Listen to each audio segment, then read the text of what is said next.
បាទជំរាបសួរនិងសួស្តីបងប្អូនទាំងអស់គ្នាថ្ងៃនេះយើងមកបន្តមេរៀន AutoCAD យើងជាបន្តបន្ទាប់ពី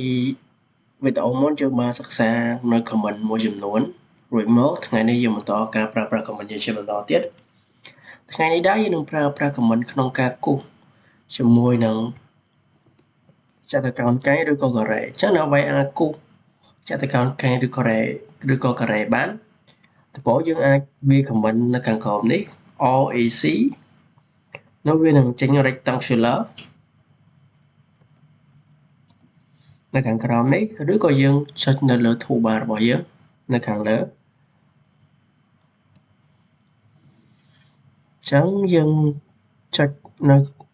ក្នុង toolbar យើង rectangle បន្ទាប់ពីយើងចុច rectangle រួចមកយើងអាច click ពីចំណុចមួយទៅចំណុចមួយបានក្នុងការគូស rectangle ឬក៏យើងអាចបញ្ចូលតម្លៃជាក់លាក់ដើម្បីឲ្យវាទៅតាមអ្វីដែលយើងចង់បានឧទាហរណ៍ថាខ្ញុំវា comment REC បន្ទាប់មកខ្ញុំ enter ខ្ញុំចុច click មួយហើយខ្ញុំទាញខ្ញុំវាយទំហំដែលខ្ញុំចង់បានអញ្ចឹងដើម្បីវាយទំហំបានយើងចុច add ខ្ញុំចុចនៅលើ keyboard យើងនោះគឺ add 200ថាខ្ញុំចង់បានវាជាការ៉េ200 × 200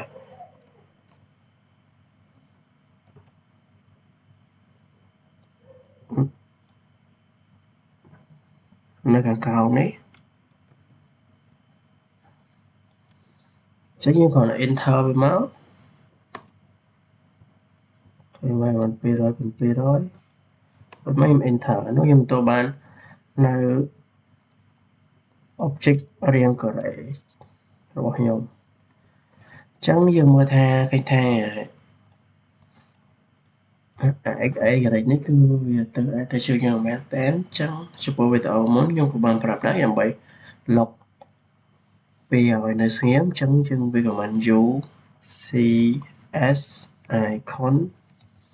ចុច enter ហើយចុចអក្សរ N នោះវានឹងនៅស្ងៀមចឹងឧទាហរណ៍ថាខ្ញុំប្រើ command តាមនឹងដដែលតែខ្ញុំចង់គូ rectangular ចឹងខ្ញុំអាចវាយ specific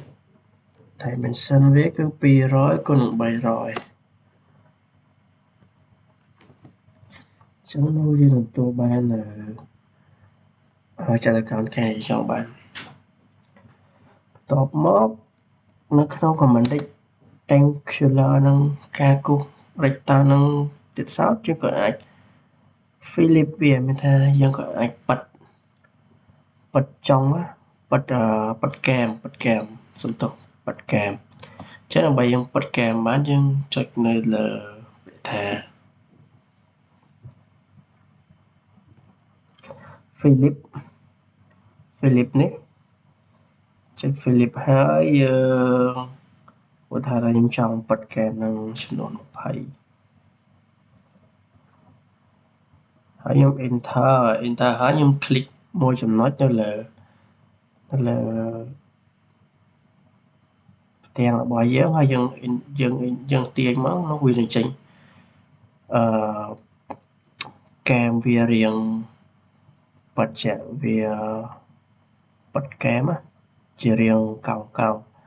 មួយទៀតយើងក៏អាចឲ្យវាប៉ិតកែមនឹងដែរតែយើងប៉ិតកែមនឹងវាជារាងត្រង់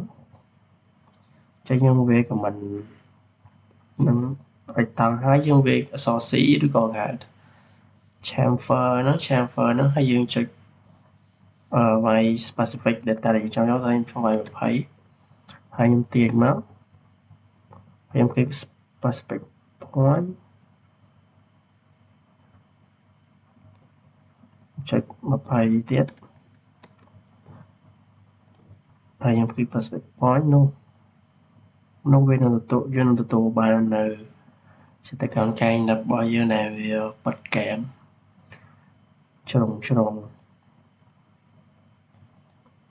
អូខេក្នុងនោះដែរដើម្បីយើងចង់បង្ហាញយើងក៏អាចគូសចរិតតាំងដែរតែយើងអាចបង្ហាញវាឲ្យវាមានលក្ខណៈច្បាស់ឬក៏វាមានសាច់ហើយវាមានកម្រាស់ក្រាស់ចឹងខ្ញុំគាត់តែវា command REC ហ្នឹងទៅដែរ enter ហើយយើងចុចនៅខាងក្រោមនេះគឺវាដាក់ថា wait យើងពេលឡើងនេះហ៎ចឹងចុចកន្លែងហ្នឹងហើយបញ្ចូលកម្រាស់វាថាបញ្ចូល10ចឹងខ្ញុំទាញមកចឹងយើងឃើញថា object របស់យើងគឺ rectangle របស់យើងគឺវា crash មានកម្រាស់ crash អូខេបន្ទាប់ពីយើងអាចគូស rectangular បានឬក៏ចាត់ទៅខាងកែងកងការ៉េនោះបន្ទាប់យើងក៏អាចគូសនៅយើងចូលដល់ការគូសរង្វង់ចឹងដើម្បីគូសរង្វង់បានយើងគ្រាន់តែវាយ command អក្សរ C នៅលើ keyboard ដាក់សាច់ cycle ហ្នឹងគឺរង្វង់ឬក៏យើងអាចចុចនៅលើផ្ទាំង toolbar របស់យើងខាងលើនេះដើម្បីគូសបានយើងវាយ command អក្សរ C enter យើងคลิกមួយបន្ទាប់មកវាឲ្យយើងបញ្ចូលនៅ parameter diameter របស់យើងចូលថារង្វង់ខ្ញុំមានអង្កត់ផ្ចិតចំនួន100ចូលខ្ញុំ enter មកវាទៅបានរង្វង់ដែលមានអង្កត់ផ្ចិតចំនួន100បន្ទាប់ពីយើងអាចគូសនៅរង្វង់បានជាបន្តទៀតយើងគូសតជាមួយនឹង polygon គឺមានថាប្រហុកកើមដែលមានជ្រុងវាចាប់ពី5ណាទៅចឹងដើម្បីយើងអាចគូសបានយើងអាចវាយ command នៅខាងក្រោមនេះ POL ឬក៏យើងចុចនៅ toolbar ខាងលើរបស់យើង polygon ចឹងចុចហើយយើងអាចគូសបានអញ្ចឹងវាសួរយើងថាតើយើងចង់បានជ្រុងបានចុះទៅបានចង់បានជ្រុង5ចឹងខ្ញុំចុច5 enter ហើយយើងคลิกមួយចំណុចហើយវាសួរយើងតទៀតថាតើយើងចង់បានភោគកោណនឹងយើងនឹងចេញពីចំណុចកណ្ដាលនៃកម្ពូលជ្រុងឬក៏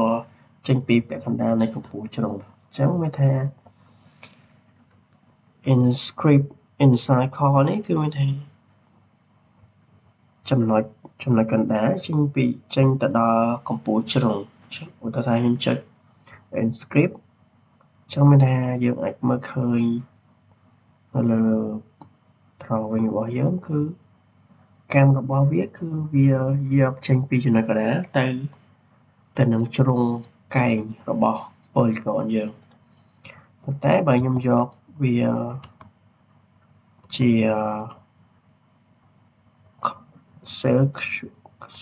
circumscript នេះវិញវាយកចេញពីចំណុចកណ្ដាលនៃជ្រុងរបស់យើងយកចេញពីពាក់កណ្ដាលរបស់ជ្រុងរបស់ polygon បន្ទាប់ពីយើងអាចគូស polygon បានមួយទៀតគឺតកតងជាមួយនឹងការប្រើប្រាស់ polyline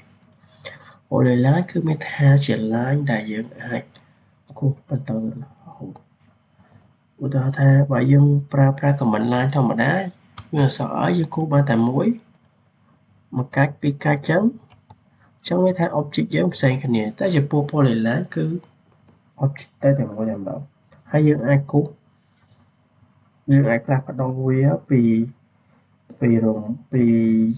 លក្ខណៈជា line ទៅជារង្វង់ទៅជាបានតាមការប្រើប្រាស់ command របស់យើងអញ្ចឹងដើម្បីប្រើប្រាស់ក្នុងការគូស polyline នេះបានយើងគ្រាន់តែវាយ command PL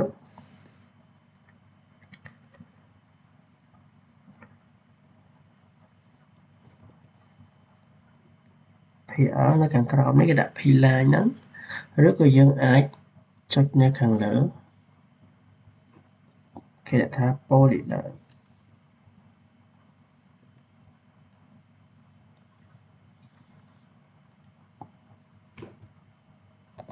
ចឹងយើងคลิกនៅ polyline ហើយយើងចុចនៅចំណុចមួយបើថាខ្ញុំចង់គូសយើងអាចវាយ point វាយើងអាចវាយ200ចុះចឹងខ្ញុំគូសបានប្រវែងវា200ហើយខ្ញុំចង់ ទៅលើនេះខ្ញុំមកចង់បានវាជា line ទៅទេខ្ញុំចង់បានវាជាបើថាខ្ញុំចង់វា line ដែរត150ចុះបន្ទាប់មកខ្ញុំចង់បានជាកន្លែងនេះវាជារង្វង់ឬក៏ជាជាកោងចឹងខ្ញុំចុចនៅខាងក្រោមនេះចឹងចុចដាក់មកនោះយើងនឹងទទួលបាននៅវាបដូរពីការគូបន្ទាត់ទៅជាចឹងយើងអាចវាយមុំឬក៏វាយកម្មចូលបានthôiខ្ញុំវាយកម្មចូល50